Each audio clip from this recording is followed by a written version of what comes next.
नमस्कार दोस्तों, आज की इस वीडियो में आपका बहुत बहुत स्वागत है। तो चलिए शुरू करते हैं आज का हमारा टॉपिक। और आज का हमारा टॉपिक है टोटल टेंस, यानी तीनों ही टेंसेस की 12 सब कैटेगरीज को हम लोग रिवाइज करने जा रहे हैं और उसके बारे में कुछ इम्प्रूवमेंट चीज़ें भी हम सीखेंगे। तो चलिए शुरू करते हैं। सबसे पहला जो टेंस है हमारा प्रेजेंट इंडेफिनिट टेंस है। आइए देखते हैं इसकी पहचान क्या होती है। हिंदी काल के वाक्यों के अंत में ता है, ती है, ते हो आदि शब्द आते हैं। जब कभी भी हम इसके सिंपल सेंटेंसेस बनाते हैं, इस प्रकार से वाक्य बनते हैं: I go, we go, you go, they go, he goes, she goes, it goes.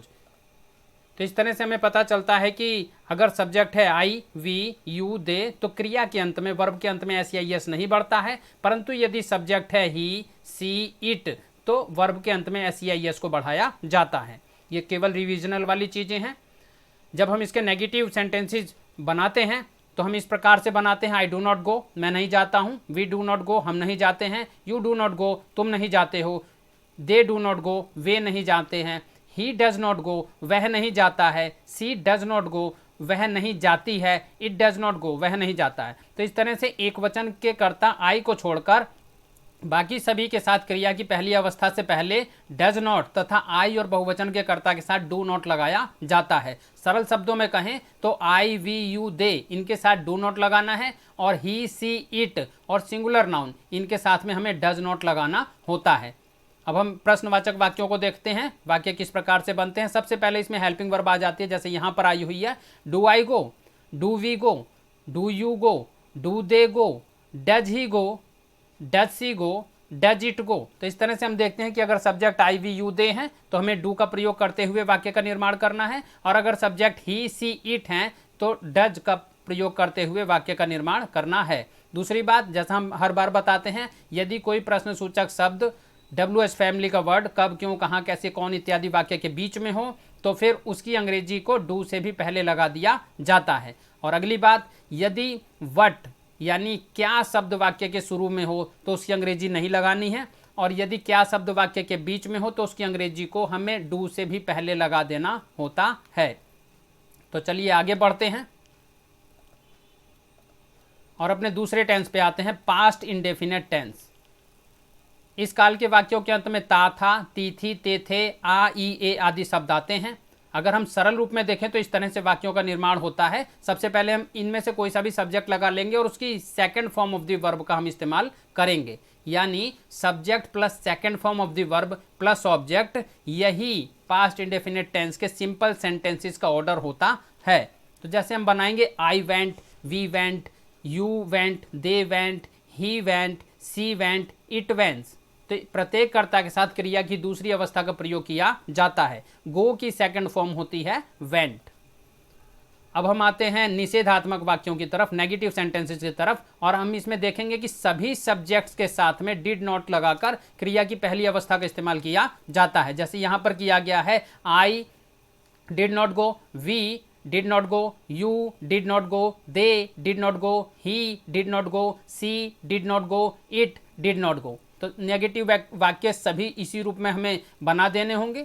जब हम प्रश्नवाचक वाक्य बनाएंगे तो हमारी हेल्पिंग वर्ब पहले आ जाएगी और उसके बाद में सब्जेक्ट लगा के हम लास्ट में वर्ब को जोड़ देंगे। क्रिया की पहली अवस्था का ही प्रयोग किया जाएगा। जैसे यहाँ पर हम वाक्य बनाएंगे: did I go, did we go, did you go, did they go, did he go, did she go, did it go. तो प्रत्येक कर्ता के साथ सबसे पहले डिड और फिर कर्ता और फिर इसके बाद क्रिया की पहली अवस्था का प्रयोग किया जाएगा। जब प्रश्नसूचक शब्द वाक्य के बीच में हो तो इसकी अंग्रेजी डिड से पहले लगानी होती है। हु के बाद पॉजिटिव वाक्यों में वर्ब की सेकंड फॉर्म का इस्तेमाल किया जाता है। तो चलते हैं आगे, अगले टेंस की तरफ बढ़ते हैं। फ्यूचर का इंडेफिनिट टेंस। इस काल के वाक्यों के अंत में गा, गी, गे आदि शब्द आते हैं और हम इसके सिंपल सेंटेंसेस बनाते हैं: आई शैल गो, वी शैल गो। तो इस तरह से हम देखते हैं, अगर हमारा सब्जेक्ट रहेगा आई और वी तो हमें शैल का इस्तेमाल करना है और वर्ब की फर्स्ट फॉर्म लगा देनी है। परंतु यदि हमारे सब्जेक्ट रहेंगे you, they, he, she, it, singular noun या प्लूरल नाउन, तो फिर हमें विल का प्रयोग करना होता है और क्रिया की पहली अवस्था लगानी होती है। तो इस तरह से वाक्य बनाएंगे, जैसे you will go, they will go, he will go, she will go, it will go. I और वी के साथ शैल और बाकी सभी कर्ताओं के साथ विल और क्रिया की पहली अवस्था यानी first form of the verb हम सिंपल सेंटेंसेस में लगाते हैं फ्यूचर इंडेफिनिट के अंदर। अब हम नेगेटिव वाक्य देखते हैं किस प्रकार से बनते हैं। I shall not go, we shall not go. इसी प्रकार से you will not go, they will not go, he will not go, she will not go, it will not go. यानी विल और शैल कर्ता के अनुसार पहले चुन लेंगे और उसके बाद वर्ब की बीच में नॉट को लगा दिया जाएगा।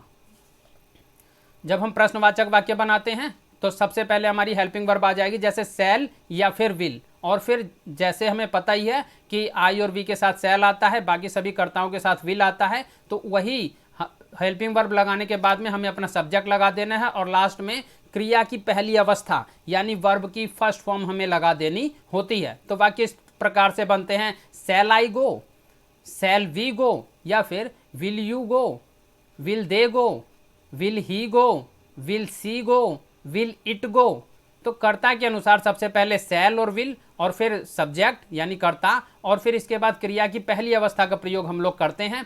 प्रश्नसूचक शब्दों की अंग्रेजी सबसे पहले लगा दी जाती है, जैसे हम बार बार बताते हैं। अगर WH फैमिली का कोई वर्ड आता है, कब, क्यों, कहाँ, कैसे, कौन आते हैं, तो उसकी अंग्रेजी शैल से भी पहले लगा देनी होती है। जैसे कौन के लिए हु लगाना होता है और इसके बाद विल लगाना होता है। प्रश्नवाचक वाक्यों के अंत में प्रश्नसूचक चिन्ह यानी क्वेश्चन मार्क भी हमें जरूर लगा देना होता है। तो फ्यूचर इंडेफिनिट टेंस के बारे में हम लोग जान चुके हैं। चलिए अगले टेंस की तरफ बढ़ते हैं, जो है हमारा प्रेजेंट का कंटिन्यूअस टेंस। जितने भी वाक्य होते हैं जिनके अंत में रहा है, रही है, रहे हैं, रहा हूं आदि शब्द आते हैं, वह सभी प्रेजेंट कंटिन्यूअस टेंस के वाक्य कहे जाते हैं। जब हम इनके सिंपल सेंटेंसेस बनाते हैं तो एक सिंपल सा रूल चलता है। सबसे पहले हमारा सब्जेक्ट आएगा, उसके बाद ईजेएमआर में से एक चीज आएगी, फिर वर्ब आएगी, फिर उसमें हम आईएनजी को जोड़ देते हैं और लास्ट में हमारा ऑब्जेक्ट आता है।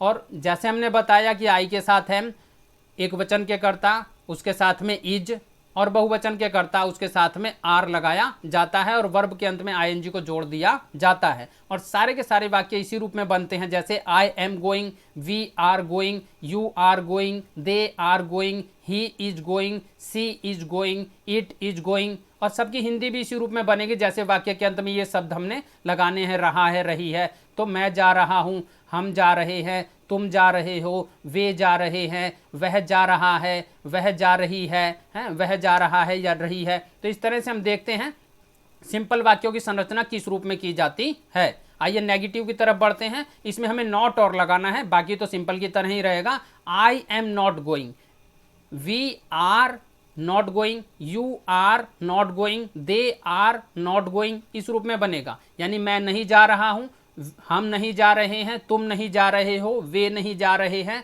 ही इज नॉट गोइंग, वह नहीं जा रहा है, सी इज नॉट गोइंग, वह नहीं जा रही है। तो इस तरह से इट इज नॉट गोइंग, इस तरह से वाक्यों का निर्माण किया जाएगा। इस प्रकार कर्ता के अनुसार यानी सब्जेक्ट के अनुसार हमें इज एम आर और आईएनजी लगी हुई क्रिया की पहली अवस्था के बीच में नॉट लगाना होता है।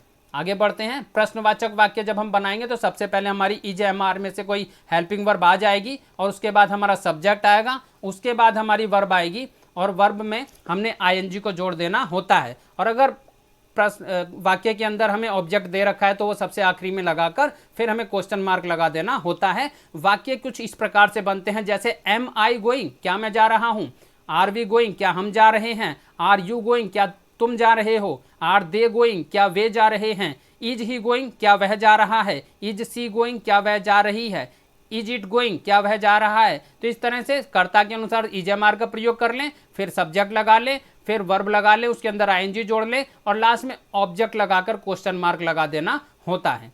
तो ये प्रेजेंट कंटिन्यूअस टेंस है। अब हम आगे बढ़ते हैं, पास्ट के कंटिन्यूअस टेंस में चलते हैं। इस काल के वाक्यों के अंत में रहा था, रही थी, रहे थे आदि शब्द आते हैं। अगर हम इसके सिंपल सेंटेंसेस की बात करें तो हमें सबसे पहले सब्जेक्ट लगाना होता है, फिर वाज या वर में से एक चीज को हमने चुनना पड़ता है। यानी वाज और वर हेल्पिंग वर्ब में से किसी एक चीज को हमें चुना जाएगा। अगर सब्जेक्ट रहेंगे आई, ही, सी, इट तो हम वाज लगाएंगे। अगर सब्जेक्ट रहेंगे वी, यू, दे तो हम वर का चुनाव करते हैं। वर्ब लगाई जाएगी, क्रिया उसकी पहली फॉर्म लगाई जाएगी और फिर उसके अंदर आईएनजी जोड़ दिया जाएगा और ऑब्जेक्ट सबसे आखिरी में लगा दिया जाता है। तो इस तरह से वाक्यों का निर्माण किया जाता है। आई, ही सी इट एक वचन के कर्ता के साथ में वाज, और वी यू दे और बहुवचन के कर्ता के साथ में वर लगाकर क्रिया की पहली अवस्था में आईएनजी बढ़ाकर प्रयोग की जाती है। जब हम इसके नेगेटिव वाक्य बनाते हैं तो सबसे पहले हमें ध्यान देना होता है, रूल वही रहेगा, अगर सब्जेक्ट आई है, ही है, सी है, इट है तो हमें वाज लगाना है, फिर नॉट लगाना है और क्रिया की पहली अवस्था में हमें आईएनजी को जोड़ देना होता है। तो वाक्य इस रूप में बन जाते हैं, आई वाज नॉट गोइंग, मैं नहीं जा रहा था। ही वाज नॉट गोइंग, वह नहीं जा रहा था। सी वाज नॉट गोइंग, वह नहीं जा रही थी। तो इस तरह से वाक्य बनेंगे, इट वाज नॉट गोइंग। इसी प्रकार से वी यू दे के साथ वर लगाया जाएगा, हम नहीं जा रहे थे, वी वर नॉट गोइंग। तुम नहीं जा रहे थे, यू वर नॉट गोइंग। वे नहीं जा रहे थे, दे वर नॉट गोइंग। वाज या वर और आईएनजी लगी हुई क्रिया की पहली अवस्था के बीच में नॉट लगा दिया जाता है, जैसा आप स्क्रीन के ऊपर देख रहे हैं।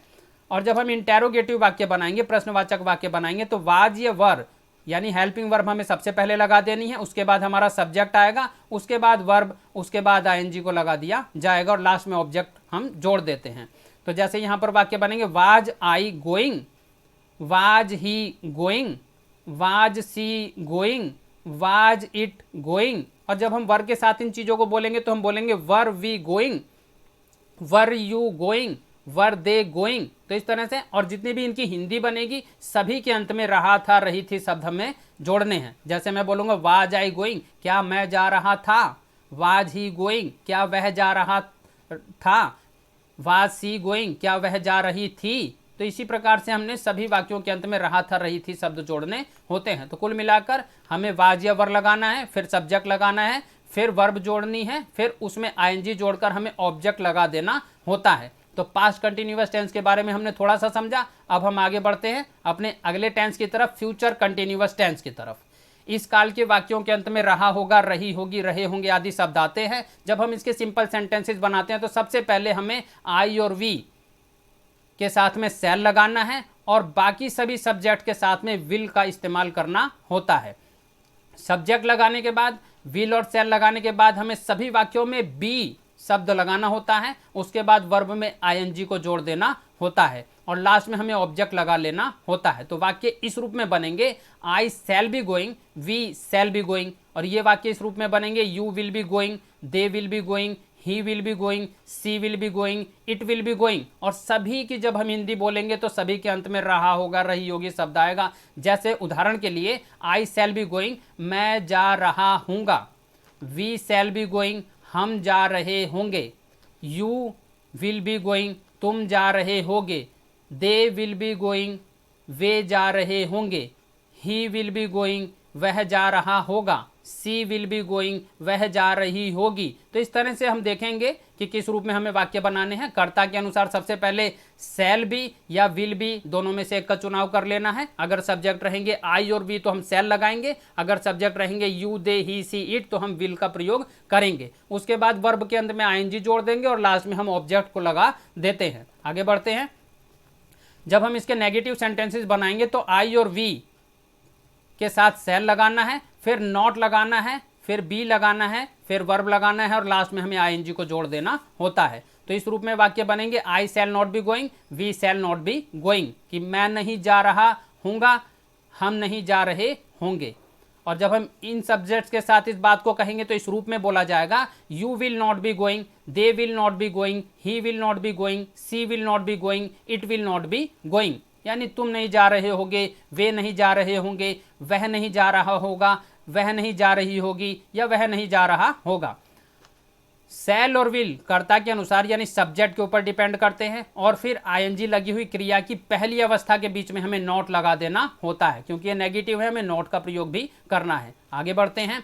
प्रश्नवाचक वाक्य जब हम बनाएंगे तो सबसे पहले हम शैल और विल को लगा देंगे, उसके बाद उसका सब्जेक्ट लगा देंगे, उसके बाद हम बी शब्द का इस्तेमाल करेंगे, फिर हम अपनी क्रिया की पहली अवस्था वर्ब की फर्स्ट फॉर्म लगाएंगे और उसके अंदर आईएनजी को जोड़ देंगे। लास्ट में हमें क्वेश्चन मार्क लगा देना होता है। तो वाक्य इस रूप में बनेंगे, shall I be going, shall we be going, क्या मैं जा रहा हूँगा, क्या हम जा रहे होंगे।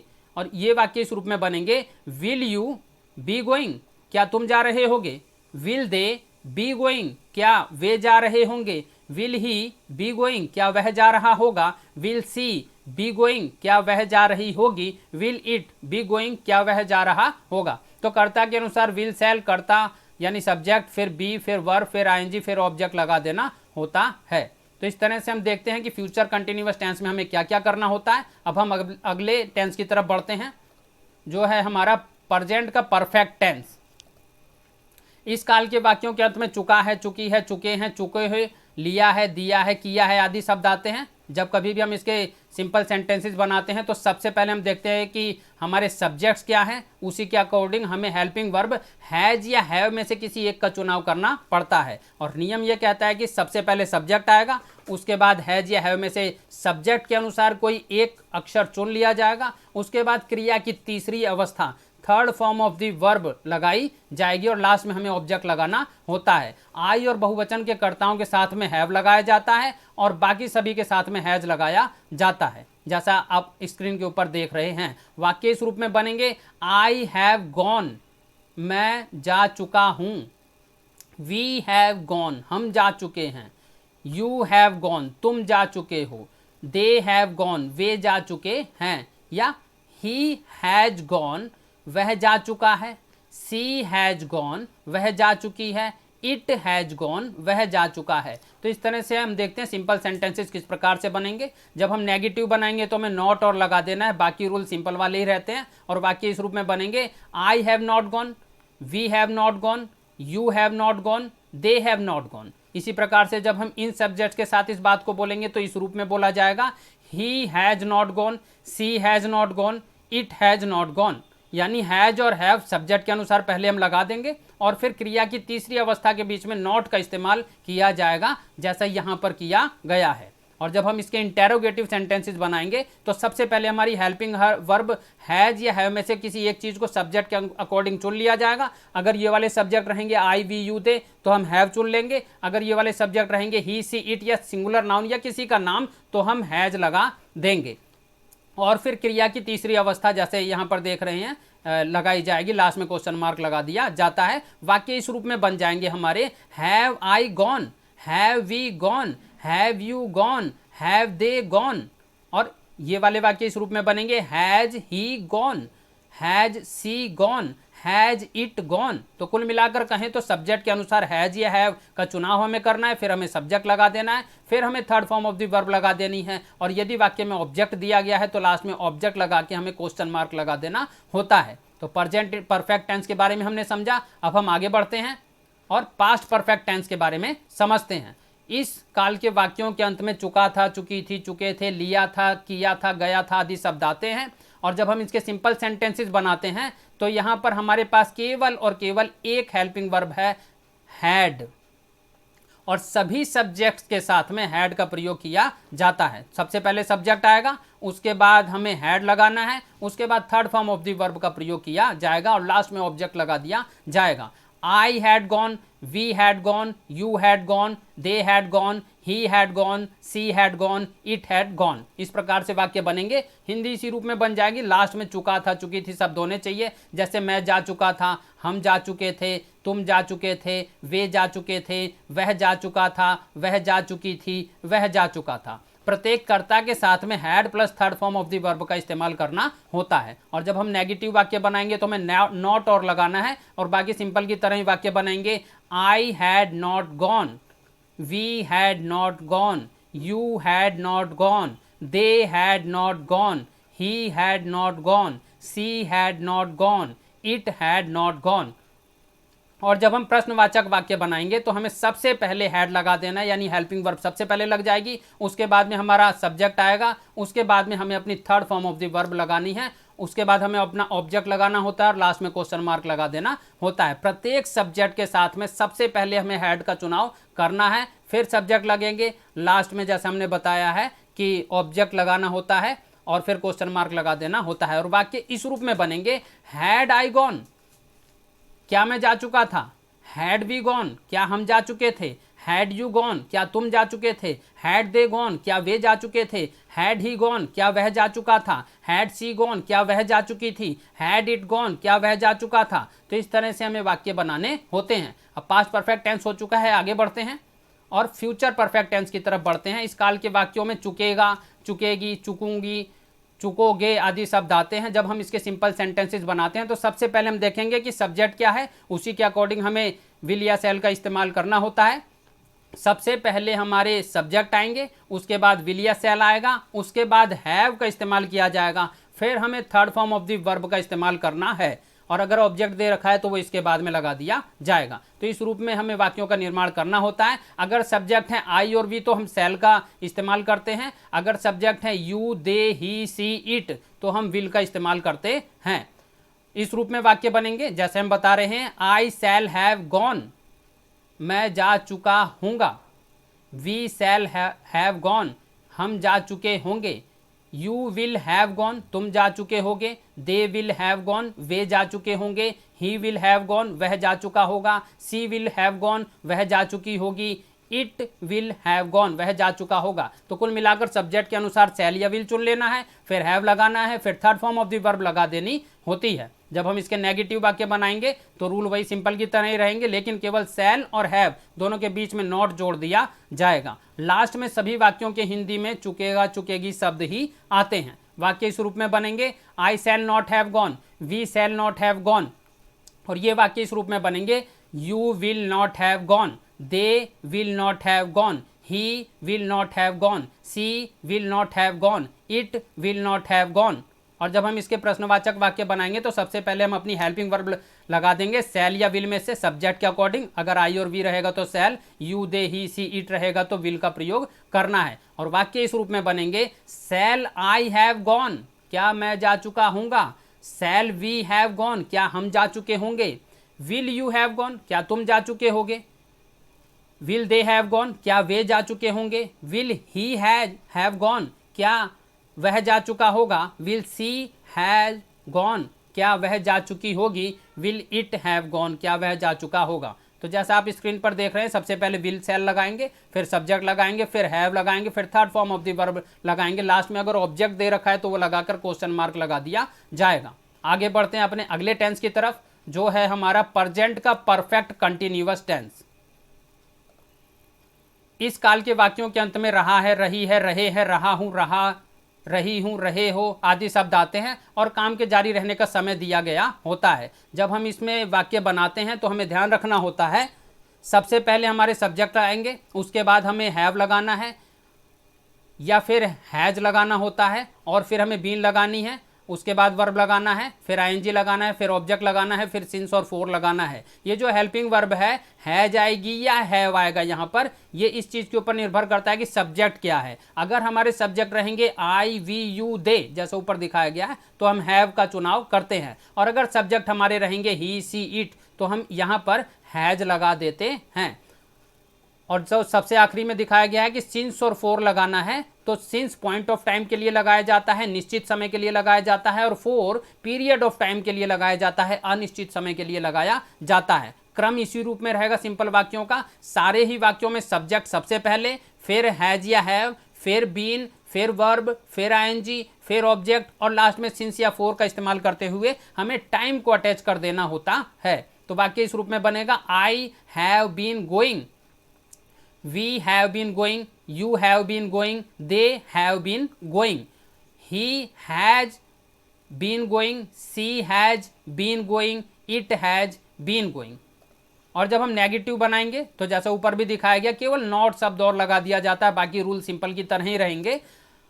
I have not been going, we have not been going, you have not been going, they have not been going, he has not been going, she has not been going, it has not been going। और सभी वाक्यों की जब आप हिंदी बोलेंगे तो सबके अंत में रहा है, रही है शब्द आने चाहिए। जैसे मैं नहीं जा रहा हूँगा, हम नहीं जा रहे होंगे, तुम नहीं जा रहे होगे, वे नहीं जा रहे होंगे, या रहे हैं। सभी वाक्य, क्योंकि अभी हम प्रेजेंट टेंस में हैं, प्रेजेंट के परफेक्ट टेंस में सभी वाक्यों के अंत में रहा है शब्द आएगा।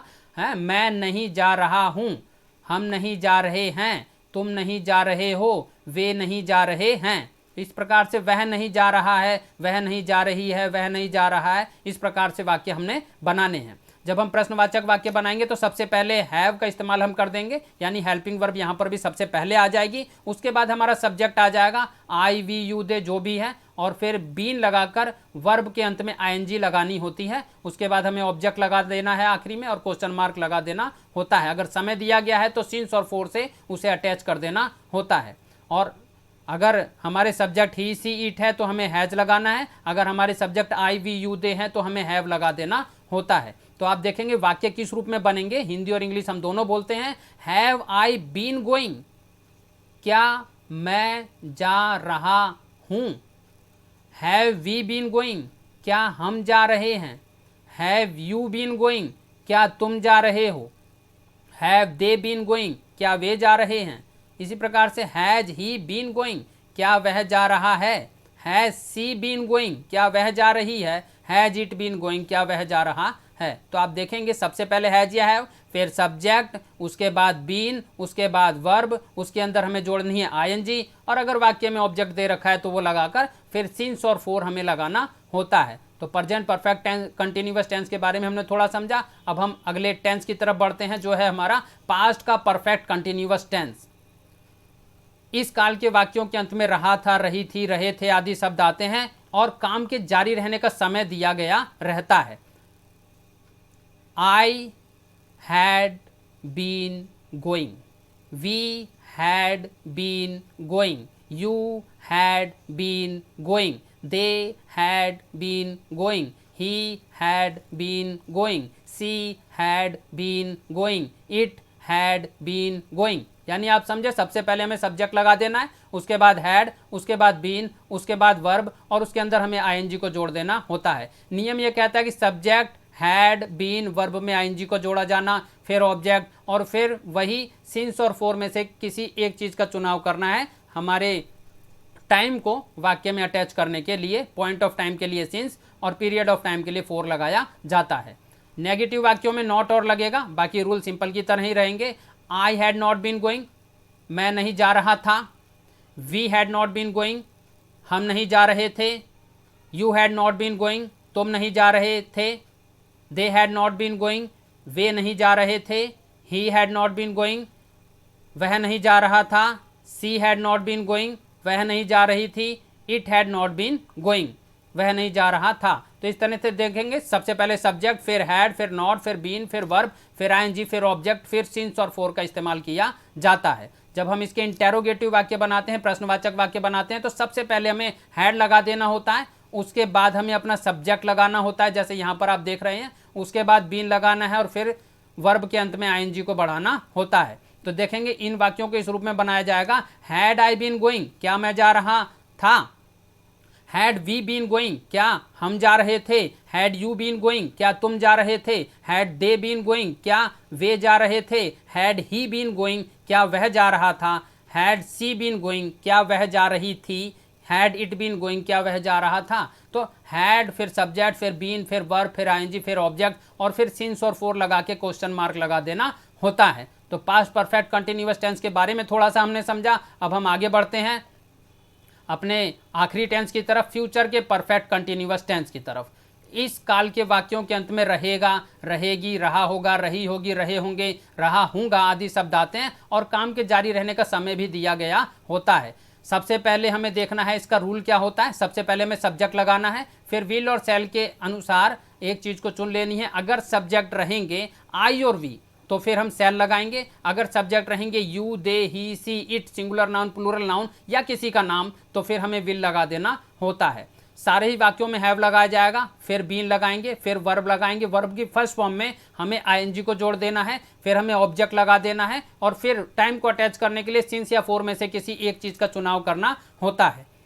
तो इस रूप में वाक्य बनेंगे जैसे हम बोल रहे हैं। I shall have been going, मैं जा रहा हूँगा। We shall have been going, हम जा रहे होंगे। You will have been going, तुम जा रहे होगे। They will have been going, वे जा रहे होंगे। He will have been going, वह जा रहा होगा। She will have been going, वह जा रही होगी। It will have been going, वह जा रहा होगा। तो सिंपल सेंटेंसेज आप थोड़ा समझे। अब हम नेगेटिव की तरफ चलते हैं। इसमें नॉट और लगाना है, बाकी सिंपल वाले ही रूल रहेंगे। I shall not have been going, we shall not have been going, you will not have been going, they will not have been going, he will not have been going, she will not have been going, it will not have been going. यानी कुल मिलाकर कहें तो सबसे पहले subject, फिर subject के according ही यदि आई और वी हैं सब्जेक्ट तो शैल, और अगर you, they, he, she, it singular noun, plural noun या किसी का नाम है तो हमें विल लगाना होता है। फिर हमें नॉट लगाना है, फिर हमें हैव लगाना है, फिर हमें बीन लगाना है, फिर हमें वर्ब लगानी है और उसकी फर्स्ट फॉर्म में हमें आईएनजी को जोड़ देना होता है, फिर ऑब्जेक्ट लगाना है, फिर सिंस और फॉर में से किसी एक चीज को जोड़कर हमें टाइम को अटैच करना होता है, समय को जोड़ देना होता है। जब हम प्रश्नवाचक वाक्य बनाएंगे तो सबसे पहले शैल लगाएंगे या विल लगाएंगे और उसके बाद अपना सब्जेक्ट लगाकर फिर हैव लगाएंगे, फिर बीन लगाएंगे, फिर वर्ब लगाएंगे, फिर उसमें आईएनजी जोड़ेंगे, उसके बाद हमें ऑब्जेक्ट लगाना है लास्ट में और सिंस फॉर को लगा देना होता है। यहां पर वाक्य इस रूप में बन जाएंगे, shall I have been going, क्या मैं जा रहा हूँगा, shall we have been going, क्या हम जा रहे होंगे, will you have been going, क्या तुम जा रहे होगे, will they have been going, क्या वे जा रहे होंगे, will he have been going, क्या वह जा रहा होगा, will she have been going, क्या वह जा रही होगी, will it have been going, क्या वह जा रहा होगा।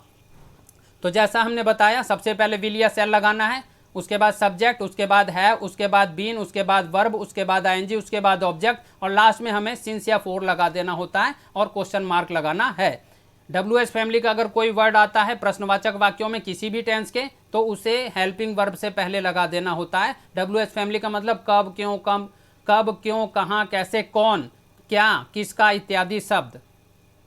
क्या यदि वाक्य के शुरू में आता है तो उसकी अंग्रेजी कभी भी नहीं लिखी जाती। क्या शब्द यदि वाक्य के बीच में आता है तो उसकी अंग्रेजी वट को सबसे पहले लगा दिया जाता है, हेल्पिंग वर्ब से भी पहले लगा दिया जाता है। तो कुल मिलाकर बहुत बहुत धन्यवाद।